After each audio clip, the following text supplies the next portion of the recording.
So I'm gonna go ahead and take the money and run, teacher. I win every fight. Rookie Revolution. This is a game! The latest season of the challenge just wrapped, and it was for sure a big one. Now, do I mean that in a good way or a bad way? How did I feel about this season of the challenge? Who was the Rookie of the Year? Who was the best competitor? What was the best daily? What was the best game move? I will be going over all of that and so much more today. I really mean that every possible nook and cranny of this season will be covered in very fun ways on Rookie Revolution's The Challenge Double Agents Review. So, let's get right into it. So first I want to talk about the twist, the theme, the editing, and the story. So let's start with the twists of the season. First, we have being able to pick your own partner in the beginning. So right from the jump, I thought picking your own partner was a genius idea. Right from the get-go, when everyone was gathering, it was honestly thrilling seeing where everyone would end up, and also predicting how some would work together. I'm gonna try and become partners with CT. Tell me why. Killer, I can do everything. What you wanna do? How dare you? There were really some odd pairs in the beginning, like Cam and Josh, Devin and Nicole, Nelson and Amber M. Honestly, a good majority of the pairs from the jump were a bit all over the place. And it was very clear to see that most of them would not last. While you picked your own partner, you were also playing against them in a sense. If you don't like them, of course. This added a whole new element and a very interesting type of political game we have never really seen. To get rid of your partner, or if it's just not working, you can go into elimination and win picking any other person in the game to be your partner, of opposite gender, of course. And this was really cool. It brought some much needed drama to the season, and it was thrilling to see the challenger's decision after eliminations. Since there was only one person leaving each episode, every other episode there would be someone rogue, which means that they do not have a partner, which means that they cannot compete in the daily challenge until the next elimination, which will in the end determine your new partner from the leftovers. You are also safe from going into elimination that week if you are rogue. This was a bit confusing, and I didn't love the rogue agent part, but I understand in the format there's no real way around it. Another twist we got was the return of the red skulls, now called the gold skulls. I'm not gonna sugarcoat this. I just don't like the skulls twist. I think it's a little ridiculous that you need to go into an elimination to get your spot in the final, since one of the most thrilling parts of the show is seeing how people can politic around going into elimination. I understand it's different, I understand it technically makes you earn your way to the final, but in the end it doesn't allow the very sneaky gameplay we would otherwise see, and it takes a big part of the show away in my opinion. It was also just sad seeing some people being excluded from going down. In the beginning they said it was 5 guys skulls and 5 women skulls. This all meant nothing in the end really, because you could steal a skull by beating someone, but the whole thing was that people were nervous that you would only have a little bit of time to earn one, but they had what seemed like an unlimited amount of time, otherwise known as 20 episodes. And that just took away from it a whole lot. I appreciate the idea of it, but it just isn't working, and I hope that it will be put away for a little while at least. Lastly, the return of secret voting. I have always been a fan of this. I think this is the optimal way to vote people in. It was also individual voting, which means you can even vote your partner in, even though it is extremely risky since you never know if it's a guy's or girl's elimination. But I'm saving that topic for a little bit later in the video. I also didn't love how the double agents could see who voted for who, as I thought that was a little overpowered, but I still think that the secret voting being brought back was an awesome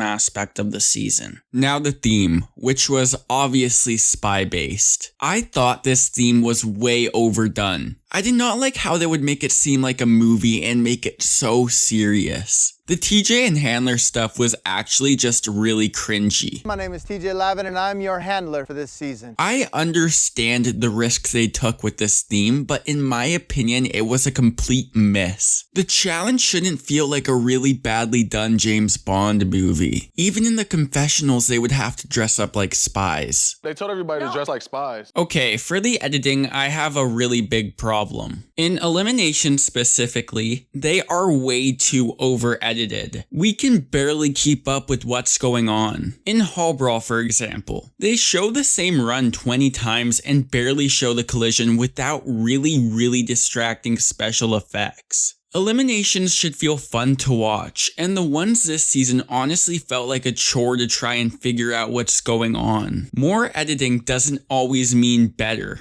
The cinematography, the pre-eliminations in particular, were awesome. It was super cool seeing all of the slow motion shots of everyone getting ready and working out, and that was all very well done. The storytelling this season was as good as you would expect, honestly. We got some good continuity and everything made sense. Nani, I'm home!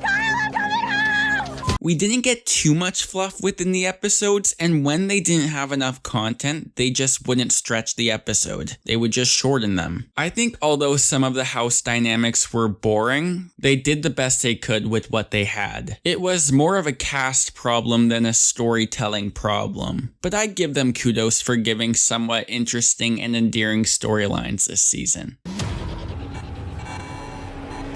Next, I want to talk about my favorite daily challenge of the season. I narrowed it down to two, All Brawl and Agent Down. But in the end, I decided on All Brawl. This daily challenge had everything. The whole concept of the challenge was to find a Steel X relic in a huge mud pool and go to the finish line. This had a lot of ways you could go about it. You could go loud and risk everyone ganging up on you, or you could have a stealth approach which requires a lot of patience.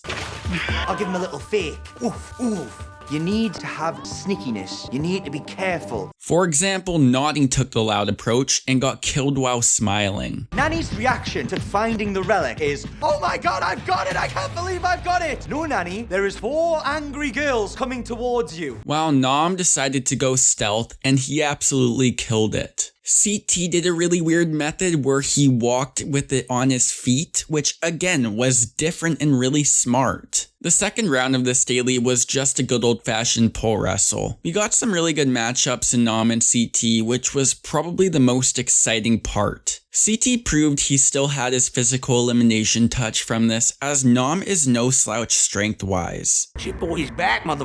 And the final round again was another pole wrestle. Unfortunately, CT had to throw it to Kyle as Big T had no chance against Cam in this. But all in all, this was the best daily challenge from the season, and it's not really even close. It even had a Lolo freakout. Come at me, bro. And the worst daily challenge has to be drone control. I don't think drones have a place on the challenge, really. I mean, in this you had one partner be your eyes through VR and one person fly the drone to find a combination. No one knew how to fly a drone. No one other than one team was able to even complete the challenge. Honestly, this challenge required very little skills, and it seemed like complete filler. The best part was TJ's laugh.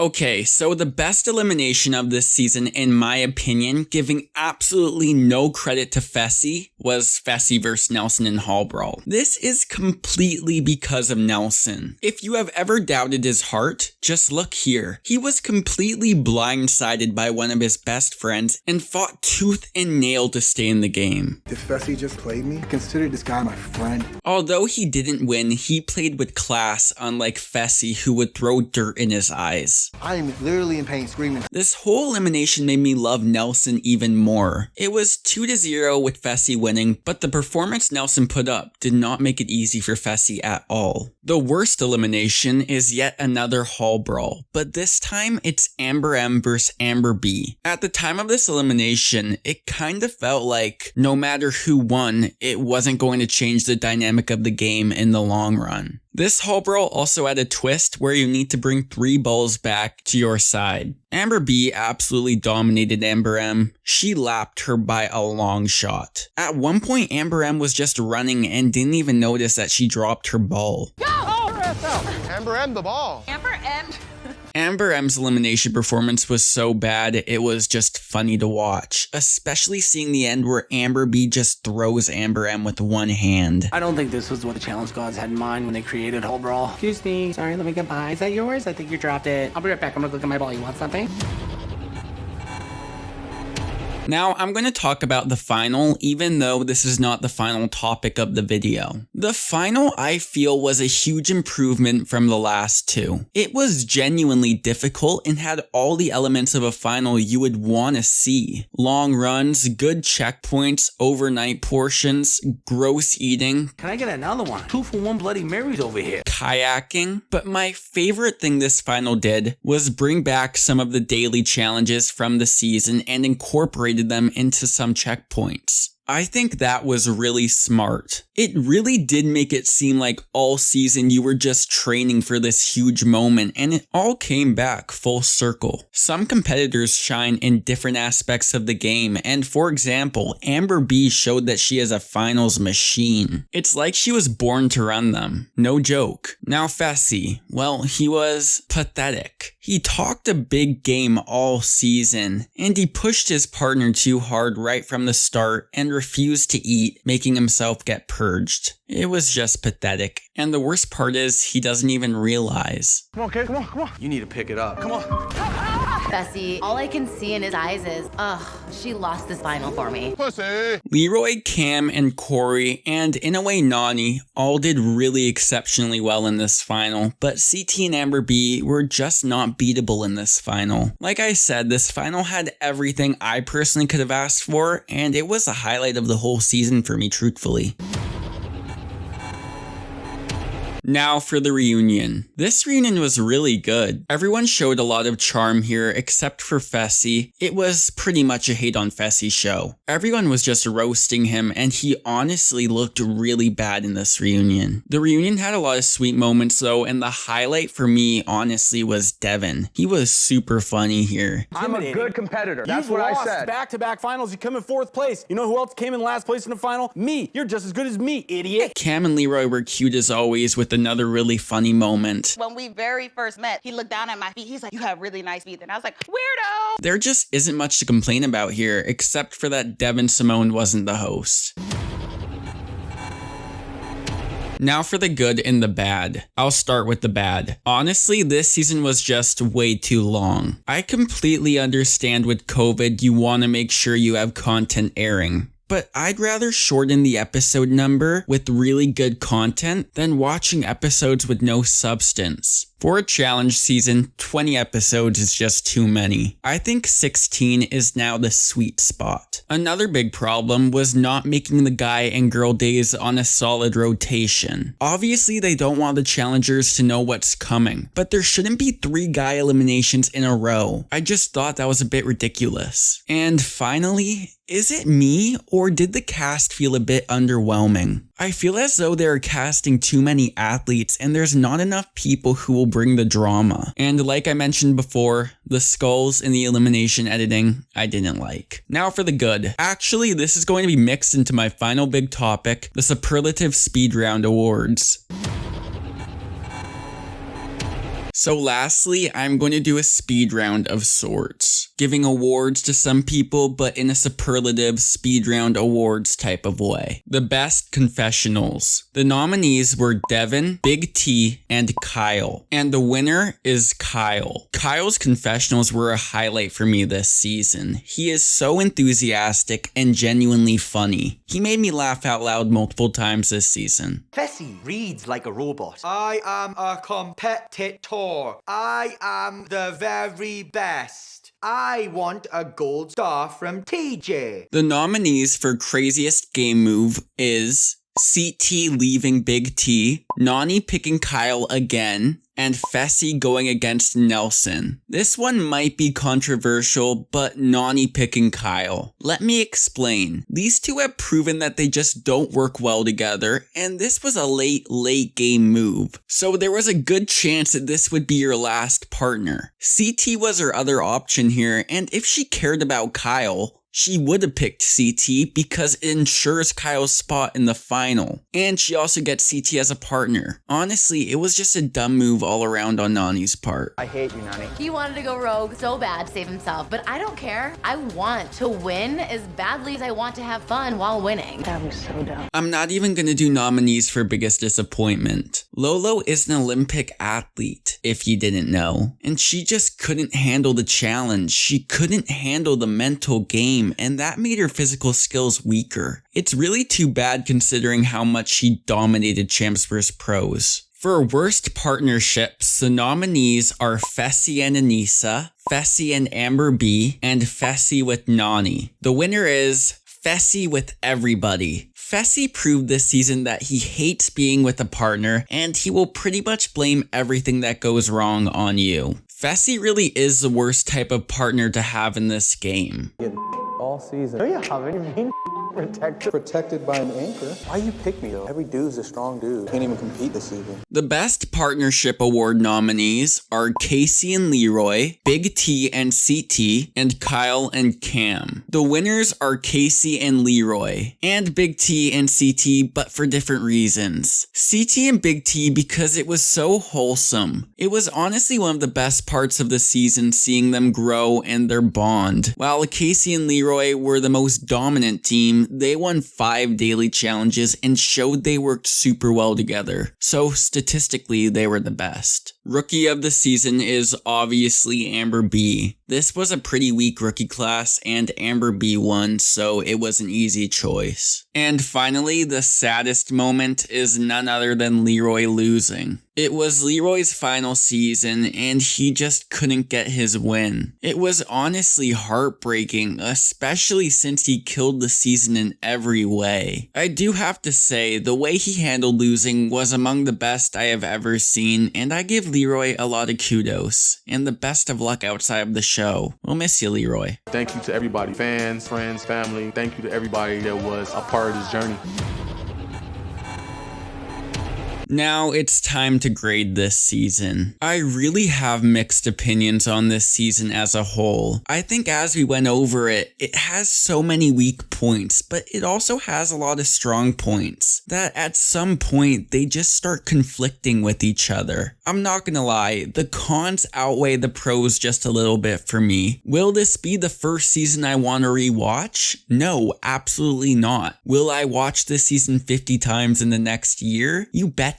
I really want to like this season. I really do. I think it will be a season that ages pretty well. I think people will look back at it fondly, but like I said, the cons as of now are just too high. Maybe I can revisit it years down the line and have a whole new perspective, but for now, the letter grade this season is going to get is a C, and the number grade it's going to get is a 4.2 out of 10. This might sound harsh, but I think looking at everything, this is a fair grade. One thing to remember though is that this is a challenge season and we are lucky to get them at all. And no challenge season is bad. Some are just better than others.